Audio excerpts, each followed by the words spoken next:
conversando sobre el tema de programas que disminuyan la accidentalidad y la mortalidad en motocicleta.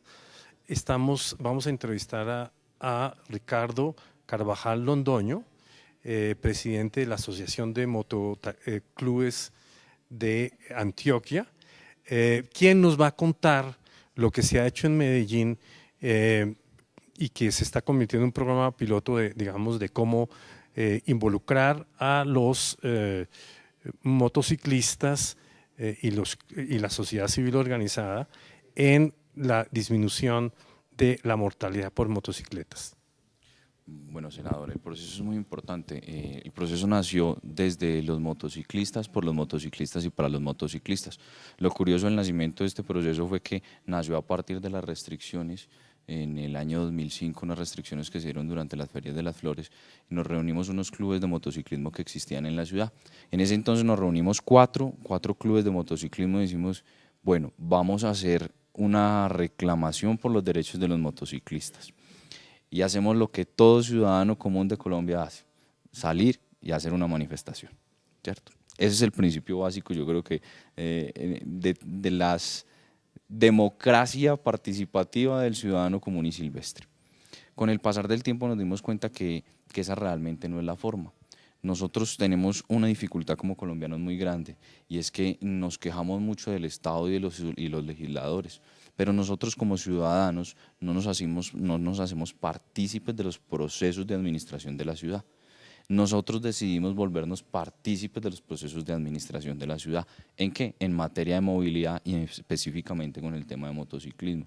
Empezamos a hacer acercamientos con todas estas alcaldías del área metropolitana, de todos estos municipios, a decirles, nosotros somos motociclistas, sí, queremos defender un derecho como ciudadanos y un derecho como motociclistas en materia de movilidad, pero también queremos hacernos partícipes de un proceso de apoyo y administración de la ciudad en esa materia. Y lo que logramos fue empezar a tocar las puertas de cada una de esas entidades, de motopartistas, de ensambladoras, de importadores, de administración pública, decirles, venga, el cuento no está en que cada uno trabaje por su lado, sino sentémonos todos en la misma mesa y trabajemos juntos. Y ahí se conformó el Acuerdo 54, el Consejo de Asuntos y Políticas de los y las motociclistas. Entonces era una mesa de políticas públicas ciudadanas dedicada al tema de la movilidad con un énfasis en motociclismo, con todos los actores que deberían de intervenir dentro de la temática.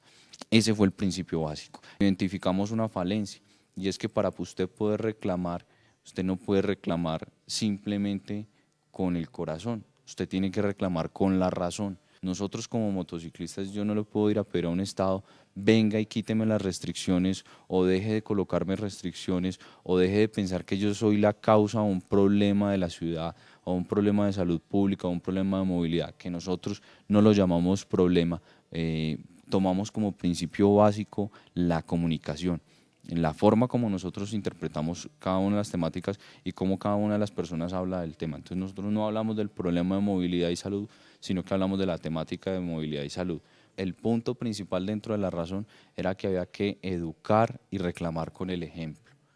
Entonces decimos, bueno, nosotros no podemos ir a pedir algo cuando nosotros somos unos motonetos. Identificamos o dividimos los grupos de motociclistas en 3 subgrupos: motonetos, motociclistas y moteros. El objetivo final, ¿cuál era? Moteros. Nosotros queremos ser moteros.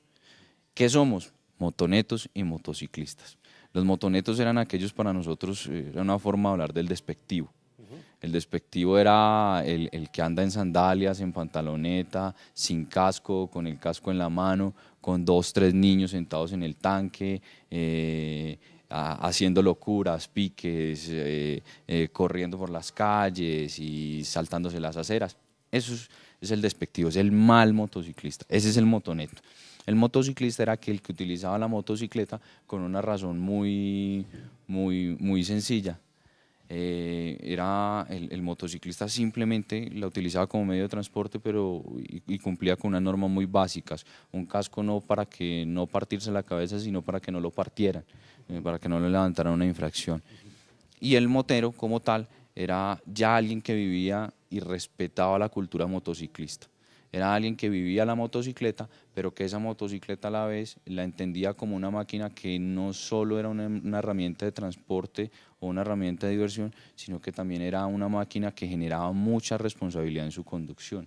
Entonces empezamos a bajar límites de velocidad, ya no corríamos tanto, ya no hacíamos carreras ilegales, ya utilizábamos más equipo de protección personal, empezamos a hacer campañas con nuestros grupos para que empezaran a utilizar cascos mejores, con normatividad internacional. Organizamos cada uno de estos grupos administrativamente para que le exigiera eso a sus personas o digamos se lo insinuara. Empezamos a utilizar chaquetas de protección para la conducción de motocicletas, no por una imposición legal, sino por una convicción de las personas, porque a eso es lo que hay que llegar, a que no exista una legislación que te lo exija abundantemente, sino que sea la gente la que diga por voluntad propia y por razón propia, sí, claro, yo puedo y debo utilizar un equipo de protección. Y trabajamos mucho con el tema de educación. Capacitamos las personas en primeros auxilios orientados al trauma, legislación y normas de tránsito, conducción básica, defensiva, movilidad, hablamos de manejo de su motocicleta, manejo de cartas, GPS, conocimiento de la señalética, conseguimos personas especializadas en el tema, personas sobre el Código Nacional de Tránsito y Transporte, personas que sabían más del tema de conducción, defensiva, y algunos psicólogos y alguna cantidad de personas más que se hizo capacitación. Con esto ya logramos que las administraciones tomaran un poco más en serio el proceso y dijeron, sí, el proceso de esos muchachos funciona. ¿Por qué? Porque dentro de su mismo nicho lograron reducir de tal manera la cantidad de accidentes que el proceso es evidente, sí, no hay más por dónde. Tú identificas un motociclista que hace parte de la asociación a un motociclista que no hace parte en la calle a simple vista, desde la motocicleta hasta el mismo motociclista. Inclusive parte hasta de la actitud del motociclista cuando se va a montar en una motocicleta. Y el otro tema que me parece que es fundamental registrar es el tema de la reducción de la accidentalidad y la mortalidad en motocicletas que se dio en Medellín recientemente. El tema o el principio básico de todo está en sensibilizar, educar y por ende culturizar. La gente se involucra dentro de los procesos cuando ve que son aplicativos para su diario vivir. Nosotros decidimos solicitar una intervención y la intervención fue aceptada. ¿Y era cuál? Era establecer una pista de conducción de la prueba de la habilidad y la pericia en la conducción de la motocicleta de la parte práctica y basada en 8 puntos básicos. Entonces establecíamos en un terreno unos conos y una cantidad de elementos más para que las personas, desde el manejo en seco hasta la frenada, evaluaran ellos mismos su conducción bajo unos parámetros. Evaluamos en un principio, en los primeros 6 meses, unos 1.500, 1.700 motociclistas infractores que iban a estos festivías, porque son infractores los que van. Entonces utilizamos los festivías y esas pruebas para identificar que uno de los errores graves está en la entrega de licencia y en la enseñanza de la conducción de las motocicletas. Entonces empezamos a evaluar el asunto y eran 15 horas de capacitación la escuela que más exigía. Medellín tiene 34 centros de enseñanza, 22 de ellos autorizados para la enseñanza de conducción de motocicleta, 4 de ellos que lo dictan y 5 que lo dictan pero no tienen la autorización. Ninguno de ellos es regulado. Ninguno de ellos, solamente uno de ellos tiene las motocicletas, digamos, en teoría apropiadas, porque el modelo en que un instructor va en la parte de atrás es totalmente inasertivo. Nosotros generamos otro modelo y pasamos una propuesta de una pista escuela diferente. Con estas evaluaciones nos dimos cuenta y le demostramos a la administración pública que menos del 5% de las personas que pasaron por esa evaluación sabían conducir realmente en la parte práctica. 5%. Sí, y personas que llevan hasta 15 años conduciendo, que nos dio desde una persona que llevaba 72 horas conduciendo con su licencia a una persona que llevaba 15 años, que ese fue el promedio como de tiempo en obtener, que tenían el tiempo de su licencia. Aparte de eso, estas personas en la parte teórica, es decir, por ejemplo, la conducción defensiva o el conocimiento de su máquina y el conocimiento de las leyes, no tenían un conocimiento asertivo. ¿Por qué no?